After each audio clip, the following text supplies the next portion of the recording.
అందరికీ నమస్తేనుల్లా welcome to MR media Telangana. నేను మీ రేఖను. సిమ్ము డాటాను మింగేసిన బండి సాయి భగీరథ్. అవెట్లా మింగిండు ఏం కథ అని అంటారా? ఈ వీడియోలో మనం అన్ని ముచ్చట్లు మాట్లాడుకుందాము. మీరు ఒక్క సబ్స్క్రైబ్ చేసుకోండి. ఒక్క సబ్స్క్రైబ్ నాకు ఎంతో బలాన్ని ఇస్తుంది. మన ఛానల్ వ్యూవర్షిప్ రీచ్ రాకుంటే ఏం చేస్తూ ఉన్నారంటే రిపోర్ట్స్ కొడతా ఉన్నారు.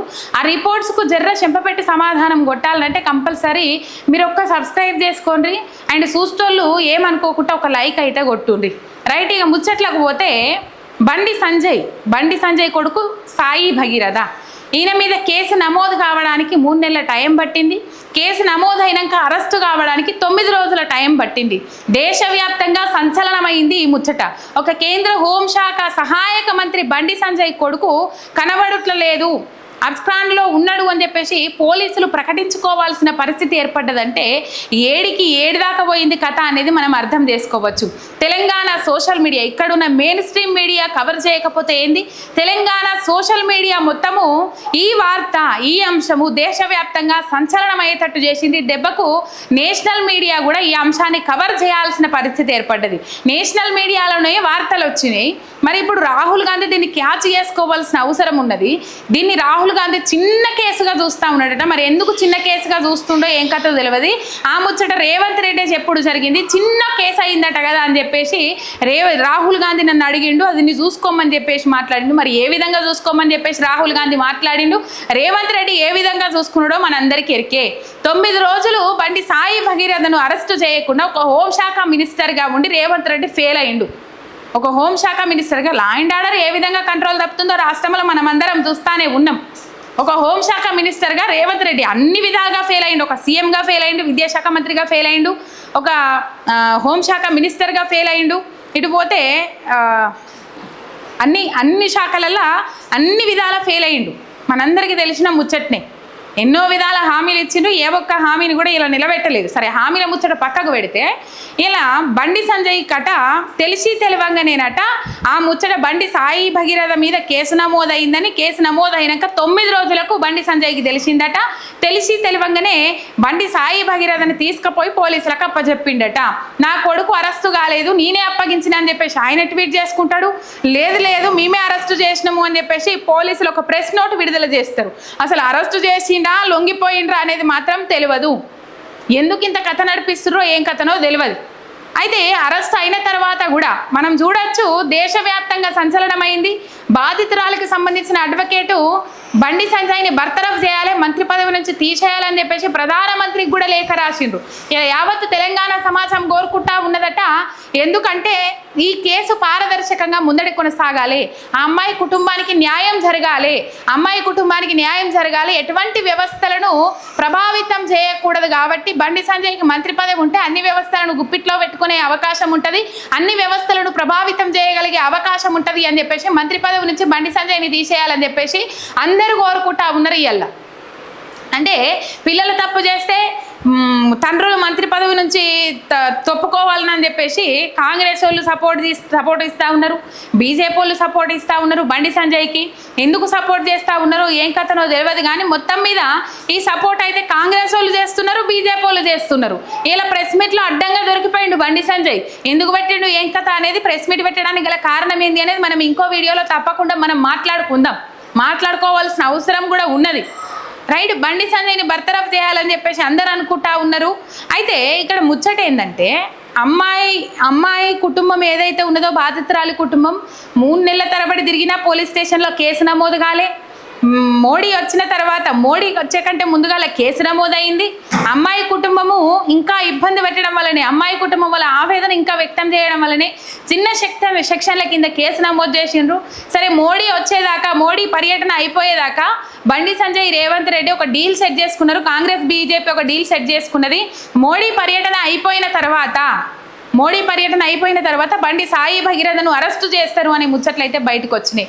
ఏం చేసిండు రేవంత్ రెడ్డి, అరెస్టు చేయకుండా ఈ ముచ్చట నా దాకా ఇప్పుడే వచ్చింది, పోలీసు యంత్రాంగము మోడీకి రక్షణ కల్పించడంలో బిజీగా ఉన్నది అని చెప్పేసి ఒక స్టేట్మెంట్ విడుదల చేసిన తర్వాత దాని మీద ఒక సిట్ ఇన్వెస్టిగేషన్ వేసిండ్రు. మామూలుగా అయితే ఇట్లాంటి చట్టాల కింద కేసు నమోదైనప్పుడు 24 గంటలలో అరెస్టు చేసి జైల్లో వేసిన సంఘటనలు చూసినాం, ఇంకొన్ని చర్యలు తీసుకున్న సిచ్యువేషన్లు కూడా మనం చూసినాం తెలంగాణ రాష్ట్రంలో. కానీ ఉన్నోనికి ఒక న్యాయం, పేదోనికి ఒక న్యాయం అన్నట్టు తప్పు ఎవరు చేసినా rule is rule for all, చట్టం ఎవరికి చుట్టం కాదు అన్నట్లుగా వ్యవహరించలేదు. చట్టాన్ని చుట్టం చేసుకొని చుట్టేయాలని అనుకున్నారు, కానీ బొక్కబోర్లా పడ్డరు. వీళ్ళిద్దరి దెబ్బకు 2 పార్టీలు స్మాష్ అయిపోయినాయి తెలంగాణ రాష్ట్రంలో. ఈ 2 పార్టీలను తెలంగాణ ప్రజలు నమ్మే పరిస్థితి లేదు అని చెప్పేసి మాట్లాడుకుంటా ఉన్నారు. సరే, ఈ ముచ్చట ఇట్లా పెడితే ఆయనకేమో 10వ తారీఖు అయిపోయిన తర్వాత 11వ తారీఖు తెలిసిందట రేవంత్ రెడ్డికి. బండి సంజయ్కి ఎప్పుడు తెలిసిందట? 9 రోజుల తర్వాత తెలిసిందట. అంటే ఆయన ఇక్కడ అండమాన్ నికోబార్ దీవులు ఉన్నాడా, లేకపోతే లెటర్లు పంపడానికి అవకాశం లేదా, స్పీడ్ పోస్ట్ పోవడానికి అవకాశం లేదా, ఫోన్ సిగ్నల్స్ లేవా, వార్తలు చూసే ప్లేస్లలో లేడా, ఆయన కొడుకు మీద కేసు నమోదైందని తెలియలేదా? 9 రోజులు అట్టిందా బండి సంజయ్కి ఈ ముచ్చట తెలవడానికి? ఆయన ఇంకో ముచ్చట ఏంటంటే బండి సంజయ్ కొడుకు 9 రోజులు ఎక్కడ దాగున్నాడట అంటే ఒక 5 అంతస్తుల బిల్డింగ్లో దాగున్నాడట, చివరి అంతస్తులో. ఆ చివరి అంతస్తులో ఏం జరిగింది, ఏం కథ అని ముచ్చట్లన్నీ బయటకు రావాల్సిన అవసరం ఉన్నది. అదొక హాస్పిటల్ అని కూడా అంటా ఉన్నారు. మన అక్కడ ఎవరు దాచిపెట్టిండ్రు? బండి సంజయ్ దాచిపెట్టిండా? నా దగ్గరనే ఉన్నాడని చెప్పేసి బండి సంజయ్ మాట్లాడిండు. అయితే కరీంనగర్ ఇంట్లోనైనా ఉండాలి, లేకపోతే హైదరాబాద్ ఇంట్లోనైనా ఉండాలి. 5 అంతస్తుల బిల్డింగ్లో, అది కూడా ఒక హాస్పిటల్లో ఉండాల్సిన అవసరం ఏమున్నది? ఆ హాస్పిటల్ ఎవరిదనేది కూడా బయటకు రావాల్సిన అవసరం ఎంతైనా ఉన్నది. రైట్, ఇక్కడ బండి సంజయ్ కొడుకు మీద, బండి సాయి భగీరథ్ మీద తర్వాత ముందుగాల చిన్న సెక్షన్ల కింద కేసు నమోదు చేసిండ్రు. స్టేషన్ బెయిల్ అంటే 2 ఏళ్ళు 3 ఏళ్ళు జైలు శిక్ష పడే అవకాశాలు ఉన్న వాటికి స్టేషన్ బెయిల్ ఇస్తారు కదా, ఆ స్టేషన్ బెయిల్ వచ్చే సెక్షన్లు నమోదు చేసిండ్రు. సెక్షన్ 11, సెక్షన్ 12 నమోదు చేసిండ్రు. తర్వాత section 5, section C section 6 add చేసిండ్రు. ఈ యాడ్ చేసిన దాని మీద కూడా వాదోపవాదనలు నడిచినాయి. ఈ సెక్షన్లు మార్చడం వెనుక నాకు డౌట్, అనుమానం ఉన్నది అని చెప్పేసి బండి సాయి భగీరథకు సంబంధించిన అడ్వకేట్ ఎవరైతే ఉంటారో ఆ అడ్వకేటు వాదనలు వినిపిస్తే, బాధితురాల తరపున అడ్వకేటు అమ్మాయి వాంగ్మూలం తీసుకున్న తర్వాత బాధితురాలు స్టేట్మెంట్ తీసుకున్న తర్వాత ఇవన్నీ యాడ్ చేయడం జరిగింది, ఇబ్బంది పెట్టే ప్రయత్నం చేసిండ్రు, అట్లా చేసిండ్రు ఇట్లా చేసిండ్రు అని చెప్పేసి వాదించిన తర్వాత రిమాండ్కు పంపించిండ్రు. రిమాండ్కు పంపించిన తర్వాత ఏమైంది, ఏం కథ అంటే 64/2 M అంటే BNS యాక్ట్ 64/2 M అనే సెక్షన్ యాడ్ చేసిండ్రు. దీనికి దాదాపు ఆయన నేరం ఒప్పుకున్నాడు, అంగీకరించిండు, రిమాండ్కి పంపించారు, పోలీసులు కస్టడీ కోరే అవకాశం ఉన్నది అని అన్నారు.